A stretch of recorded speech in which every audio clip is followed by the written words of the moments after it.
भोपाल से प्रस्तुत हैं प्रादेशिक समाचार। नमस्कार, समाचारों के साथ मैं जितेंद्र रघुवंशी। पहले मुख्य समाचार। मुख्यमंत्री डॉक्टर मोहन यादव ने 17,500 किसानों को 20 करोड़ से अधिक बाढ़ राहत राशि का किया वितरण। केंद्रीय कृषि मंत्री शिवराज सिंह चौहान ने कहा, जीएसटी रिफॉर्म में सुधार से कृषि में मिलेगा लाभ। प्रदेश भर में अनंत चतुर्दशी पर गणेश प्रतिमाओं का किया गया विसर्जन, सुरक्षा के पुख्ता इंतजाम। और प्रदेश के विभिन्न हिस्सों में बारिश का दौर जारी, 15 जिलों में भारी बारिश का अलर्ट। अब समाचार विस्तार से। मुख्यमंत्री डॉक्टर मोहन यादव ने प्रदेश के 11 जिलों के 17,500 किसानों को 20 करोड़ 60 लाख रुपए बाढ़ राहत राशि का वितरण किया। मुख्यमंत्री डॉक्टर यादव ने प्रभावित किसानों से वर्चुअल संवाद करते हुए कहा है कि मौसम की मार में हम किसानों को बेसहारा नहीं रहने देंगे। मुख्यमंत्री ने वीडियो कॉन्फ्रेंसिंग के जरिए जिलों में अतिवृष्टि से प्रभावित किसानों से आत्मीय संवाद कर उनकी कुशल क्षेम लेकर फसल क्षति और वर्तमान स्थिति की जानकारी भी ली। मैं हर किसान भाई बहन को ये आश्वासन देना चाहूंगा कि संकट की घड़ी में सदैव आपके साथ खड़ी है। आपकी मुस्कान ही मध्य प्रदेश की ताकत है, सरकार का भरोसा है। आप अपनी हिम्मत से फिर वापस मैदान में आए। अब की बार बारिश का थोड़ा नुकसान झेला है, लेकिन बारिश के कारण से अगली फसल हमारा पुराना हिसाब चुकता कर देगी। खेती से पृथ्वी माता फिर हमको अन्न धन के भंडार भरेगी। इस कामना के साथ आप सबको बधाई देता हूँ। एक बार फिर त्योहार की सबको बधाई। मुख्यमंत्री डॉक्टर यादव द्वारा बीते अगस्त महीने में प्राकृतिक आपदा, अतिवृष्टि एवं बाढ़ से हुई विभिन्न क्षतियों से प्रभावित 24,884 प्रभावितों को 30 करोड़ रुपए से अधिक की राहत राशि का वितरण किया गया था। केंद्रीय कृषि मंत्री शिवराज सिंह चौहान ने कहा है कि जीएसटी रिफॉर्म में सुधार से कृषि में सुनिश्चित लाभ मिलेगा। भोपाल में प्रेस वार्ता में उन्होंने दूध और उससे निर्मित सभी उत्पादों पर लगने वाली कर दरों को कम किए जाने की जानकारी दी।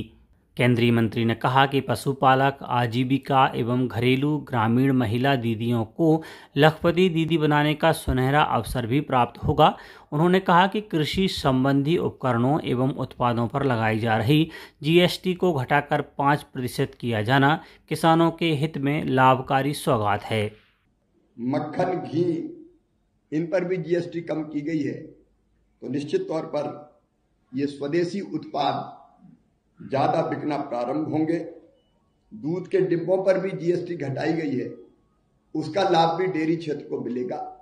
और डेयरी क्षेत्र अगर आगे बढ़ेगा तो सीधे किसान और पशुपालक आगे बढ़ेंगे। सूचना और प्रसारण मंत्री अश्विनी वैष्णव ने कहा है कि प्रधानमंत्री नरेंद्र मोदी ने जीएसटी सुधारों के जरिए मध्यम वर्गीय परिवारों को बड़ी राहत और एक बहुमूल्य उपहार दिया है। श्री वैष्णव ने नई दिल्ली में मीडिया को संबोधित करते हुए यह बात कही। उन्होंने कहा कि नई पीढ़ी के जीएसटी सुधारों से देश के सकल घरेलू उत्पाद में लगभग 20 लाख करोड़ रुपए से ज़्यादा का इजाफा होने की उम्मीद है, जिससे देश की अर्थव्यवस्था को काफ़ी बढ़ावा मिलेगा। उन्होंने कहा कि वर्ष 2014 से पहले आम आदमी जटिल करों के जाल में फंसा हुआ था, जिससे मध्यम वर्गीय परिवार पर बोझ पड़ता था।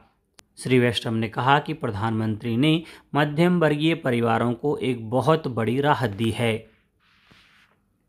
केरल में 3 दिन तक चलने वाला ओणम मनाया जा रहा है। इस अवसर पर सबरीमलाई पहाड़ी मंदिर और अन्य प्रमुख मंदिरों में अवितम संध्या का आयोजन किया जा रहा है। राजधानी तिरुवनंतपुरम में एक विशाल ड्रोन शो भी आयोजित किया जाएगा। राजधानी भोपाल में भी ओणम पर कार्यक्रम आयोजित किए जा रहे हैं। प्रदेश भर में अनंत चतुर्दशी पर गणेश प्रतिमाओं का विसर्जन किया गया। राजधानी भोपाल में गणेश प्रतिमाओं का विसर्जन किया गया। इनके साथ ही चल समारोह निकाले गए। इसे लेकर नगर निगम और पुलिस ने पुख्ता इंतजाम किए थे। प्रमुख घाटों पर सीसीटीवी कैमरे, गोताखोर, फायर ब्रिगेड और क्रेन तैनात किए गए थे। गणेश प्रतिमाओं का विसर्जन प्रेमपुरा घाट, कमलापति घाट, बैरागढ़, हताई खेड़ा डैम पर हुआ। शहर में कई मार्ग बदले गए। इंदौर शहर के विभिन्न मार्गों से झिलमिलाती नयनाभिराम झांकियां निकाली गईं। मुख्यमंत्री डॉक्टर मोहन यादव ने अनंत चतुर्दशी के अवसर पर गणेश प्रतिमाओं के विसर्जन की व्यवस्थाओं की जानकारी प्राप्त कर आवश्यक दिशा निर्देश दिए। रीवा में विसर्जन के लिए कृत्रिम कुंड बनाए गए। शहडोल में गणेश प्रतिमाओं के विसर्जन का सिलसिला जारी है। डिंडोरी में गणेश प्रतिमाओं के विसर्जन का सिलसिला सुबह से शुरू हो गया। धार, सीहोर, खंडवा, शिवपुरी सहित अन्य जिलों में भी अनंत चतुर्दशी का पर्व परंपरागत रूप से धूमधाम से मनाया गया। अब बात मौसम की। मध्य प्रदेश में मानसून का असर बना हुआ है। मौसम विभाग ने प्रदेश के कई हिस्सों में भारी से अति भारी वर्षा की चेतावनी जारी की है। इंदौर, उज्जैन, भोपाल, ग्वालियर और जबलपुर जैसे बड़े शहरों के साथ साथ झाबुआ, धार, शाजापुर, राजगढ़, गुना, मंदसौर, नीमच, रतलाम, आगरमालवा और श्योपुर जिलों में भी अलर्ट जारी किया गया है।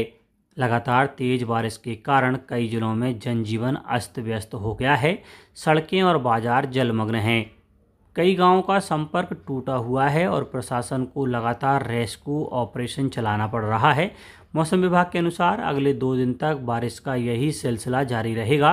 राज्य सरकार ने सभी प्रभावित जिलों के कलेक्टरों को अलर्ट पर रहने, राहत और बचाव कार्यों के लिए टीमों को तैनात रखने और निचले इलाकों से लोगों को सुरक्षित स्थानों पर भेजने के निर्देश दिए गए हैं। अब कुछ समाचार संक्षेप में। भोपाल में tie the Indus entrepreneur Madhya Pradesh द्वारा आयोजित एंटरप्रेन्योर एआई समिट 2025 का शुभारंभ खेल एवं युवा कल्याण मंत्री विश्वास कैलाश सारंग ने किया। महिला सशक्त होंगी तभी खेती समृद्ध होगी, इस स्लोगन के साथ आगरमालवा में कृषि सखियों को कृषि विज्ञान केंद्र में प्राकृतिक खेती पर 5 दिवसीय प्रशिक्षण दिया गया। और डॉक्टर हरि सिंह गौर विश्वविद्यालय सागर के प्रशासनिक भवन में विश्वविद्यालय के वरिष्ठतम प्रोफेसर YS ठाकुर को कुलपति का प्रभार सौंपा गया। अंत में मुख्य समाचार एक बार फिर। मुख्यमंत्री डॉक्टर मोहन यादव ने 17,500 किसानों को 20 करोड़ से अधिक बाढ़ राहत राशि का किया वितरण। केंद्रीय कृषि मंत्री शिवराज सिंह चौहान ने कहा, GST रिफॉर्म में सुधार से कृषि में मिलेगा लाभ। प्रदेश भर में अनंत चतुर्दशी पर गणेश प्रतिमाओं का किया गया विसर्जन, सुरक्षा के पुख्ता इंतजाम। और प्रदेश के विभिन्न हिस्सों में बारिश का दौर जारी, 15 जिलों में भारी बारिश का अलर्ट। आज के इस बुलेटिन में बस इतना ही। नमस्कार।